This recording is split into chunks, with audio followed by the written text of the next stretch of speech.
Hello guys, welcome to our YouTube channel. আমরা আবার ফিরে এলাম একটি নতুন রান্নার রেসিপি নিয়ে। আজকে আমাদের রান্নাটি হলো একটি দুর্দান্ত স্বাদের আলুর পরোটা। চলুন দেখে নেওয়া যাক রেসিপিটি। আমরা পরোটাটি ময়দা দিয়ে তৈরি করছি না, করছি আটা দিয়ে। আটা দিয়েও কিন্তু খেতে খুবই ভালো হয়। প্রথমে আটাটা নিয়ে নিলাম, তার মধ্যে দিলাম স্বাদ মতো নুন, সাদা তেল আর একটু মিষ্টি স্বাদের জন্য সামান্য চিনি দিয়ে ভালো করে ওটা মিশিয়ে নিয়ে অল্প অল্প করে জল দিয়ে আটাটা মেখে নেব। আটাটা মাখার সাথে সাথেই আমরা প্রেসার কুকারে 4টে আলু সেদ্ধ করতে বসিয়ে দিয়েছি। আপনারা দেখতেই পাচ্ছেন আমাদের আটার ডোটা রেডি হয়ে গেছে। এবার আটাটা ভালো করে ঠেসে নেব। আটাটা বেশ ভালো করে ঠাসতে হবে, তাহলেই পরোটাটা খুব ক্রাঞ্চি হবে। আটা মাখতে মাখতে আলুগুলো সেদ্ধ হয়ে গেছে। আলুগুলো প্রেসার কুকার থেকে বার করে নিচ্ছি। আলুগুলো একটু ঠান্ডা করতে রেখে দিলাম। এবার এর মধ্যেই আমরা বানিয়ে নেব মশলাটি। মশলাটা বানানোর জন্য প্রথমেই আমরা কড়াই শুকনো খোলায় দিয়ে দিলাম 2-3টে শুকনো লঙ্কা। শুকনো লঙ্কাটা দেওয়ার পর আমরা তার মধ্যে দিয়ে দিচ্ছি বেশ খানিকটা ধনে গুঁড়ো। এরপর দিয়ে দিলাম বেশ খানিকটা জিরে।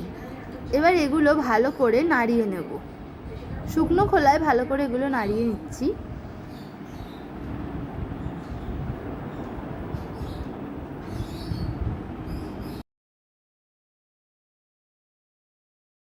এবার এগুলো একটু ভাজা ভাজা হয়ে গেছে। এবার এগুলো নামিয়ে কিছুক্ষণ পর আমরা শিলনোড়ায় ভালো করে গুঁড়ো করে নিচ্ছি। আপনারা দেখতেই পাচ্ছেন কি সুন্দর মিহি হয়ে গুঁড়ো হয়ে যাচ্ছে।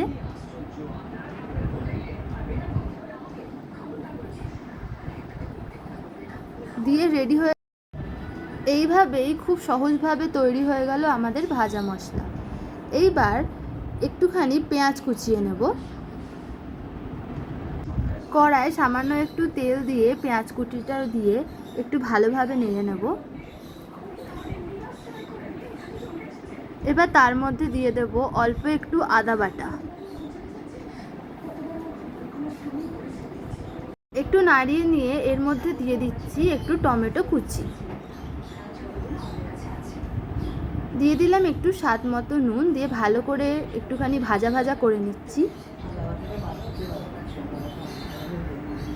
দিয়ে এই পেঁয়াজ কুচিটা আমরা সাইডে রেখে দেব। এবার আলুটার মধ্যে আমরা দিয়ে দিলাম, আলু সিদ্ধর মধ্যে সামান্য নুন আর যে মশলাটা আমরা তৈরি করেছিলাম ভাজা মশলা, ওইটা দিয়ে ভাজা মশলা নুন দিয়ে আলুটা ভালো করে মেখে এর মধ্যে আমরা যে পেঁয়াজ কুচি আর টমেটো কুচি আলাদা করে ভেজে রেখেছিলাম ওইটাও এর মধ্যে দিয়ে দিলাম। এতে টেস্ট আরও ভালো লাগে।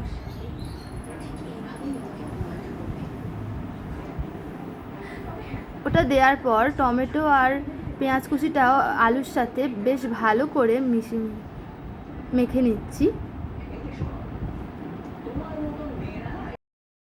এইভাবে খুব সহজে আমাদের আলুর পরোটার পুরটা তৈরি হয়ে গেল। এইবার আমরা আটার মাখার ডোটা থেকে অল্প অল্প করে লেচি করে নেব।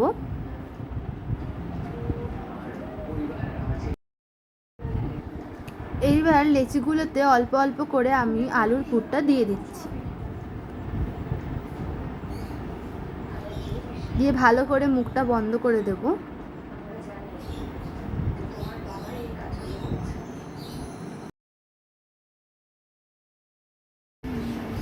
এইভাবে খুব সহজেই আমরা প্রত্যেকটি লেচিতে আলুর পুরটা দিয়ে দিচ্ছি। দেখতে হবে যাতে আলুগুলো বাইরে না বেরিয়ে যায়।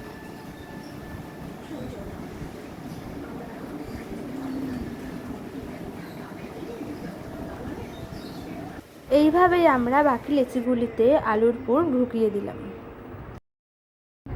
এইবার আমরা লেচিটা দিয়ে বেলে নেব পরোটার আকারে। আমরা গোল গোল করেই বেলছি। আস্তে আস্তে বেলে নেব যাতে কোনোভাবেই আলুটা বেরিয়ে না যায়।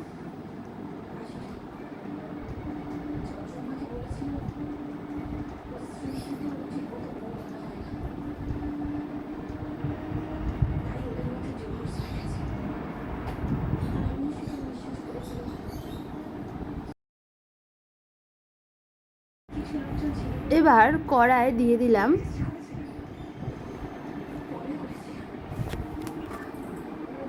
কড়াই, ওটা দিয়ে আমরা আর একটি লেচি বেলে নিচ্ছি।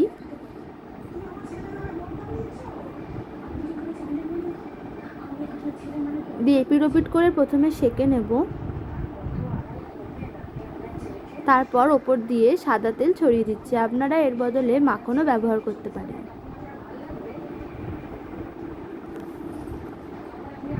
তেল দিয়ে ভালো করে এপিট ওপিট সেঁকে নিচ্ছি।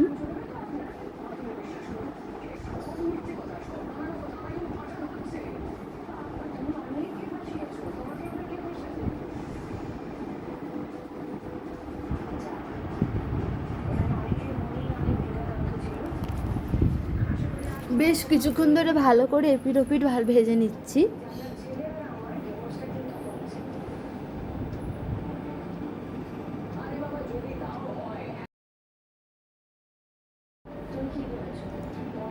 আপনারা দেখতেই পাচ্ছেন আমাদের আলু পরোটাটা তৈরি হয়ে গেছে। এইভাবেই আমরা বাকি পরোটাগুলো ভেজে নিচ্ছি। আপনারা দেখতেই পেলেন আমরা খুব সহজ পদ্ধতিতে আলুর পরোটা তৈরি করে ফেললাম। আপনারা ওই রেসিপিটি বাড়িতে অবশ্যই ট্রাই করবেন এবং আমাদের জানাবেন কেমন লাগলো। আজকে এই অবধি, আবার দেখা হবে অন্য কোনো নতুন রান্নার সাথে।